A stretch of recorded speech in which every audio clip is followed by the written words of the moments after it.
नमस्ते, मेरा नाम मोहित है और मैं सीनियर एम्ब्रियोलॉजिस्ट हूँ क्रिस्टा आईवीएफ पुणे में। तो इस वीडियो में हम बात करेंगे सर्जिकल स्पर्म एक्सट्रैक्शन के बारे में, जिसमें टीसा और पीसा जैसे प्रोसीजर्स इंक्लूड होते हैं। तो ये सर्जिकल स्पर्म एक्सट्रैक्शन किस तरह के पेशेंट्स के लिए रेकमेंड करते हैं?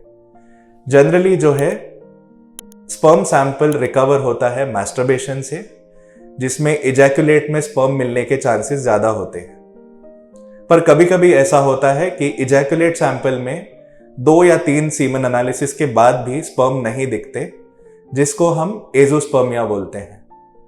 तो एज़ोस्पर्मिया के कारण हो सकता है या तो सेमिनिफरस जो सीमन और टेस्टीज में है, डक्ट्स में कोई ब्लॉकेज है जिसे बोलते हैं ऑब्स्ट्रक्टिव एज़ोस्पर्मिया, या फिर कोई इशू है स्पर्मेटोजेनेसिस के वजह से, जिससे इजैकुलेट में स्पर्म नहीं आ पा रहे। तो इस सिचुएशन में surgical sperm extraction is the only way.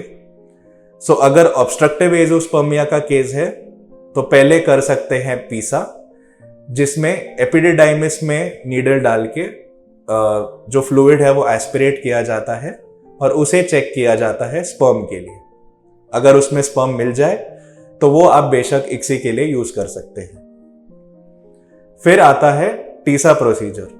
So अगर ऑब्स्ट्रक्टिव एज़ोस्पर्मिया के केस में पीसा में कोई स्पर्म नहीं मिले, या केस नॉन ऑब्स्ट्रक्टिव एज़ोस्पर्मिया का है जिसमें स्पर्म नहीं मिल रहे, तो Tessa is the only option. तो टीसा में टेस्टिस के अंदर बटरफ्लाई नीडल डाल के, this is of course all done under anaesthesia, local anaesthesia दिया जाता है इसमें। तो बटरफ्लाई नीडल टेस्टीज में डाल के उसमें से जो सेमिनिफरस ट्यूब्यूल्स हैं हेल्दी वाले, वो निकाले जाते हैं बाहर, और उसको टीज करके under a sterile work station check किया जाता है कि उसमें स्पर्म मिल रहे हैं कि नहीं मिल रहे।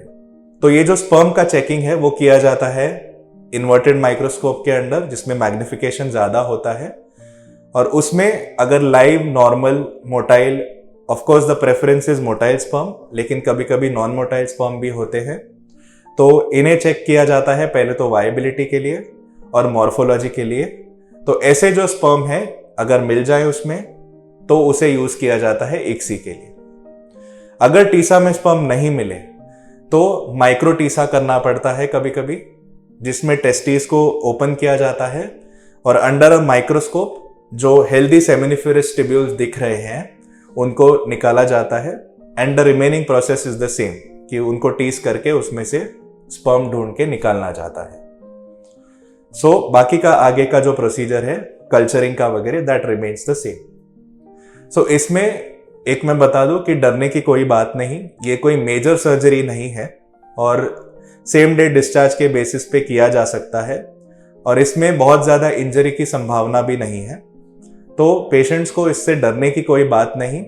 और अनफॉर्चुनेटली अभी एज़ोस्पर्मिया का कंप्लेंट अगर है, so this is the only way where we can find sperm from the seminiferous tubules. Thank you. Video को लाइक, शेयर और चैनल को सब्सक्राइब कीजिए। हमारे फर्टिलिटी विशेषज्ञ से मुफ्त परामर्श के लिए नीचे दिए गए नंबर पर अभी कॉल कीजिए।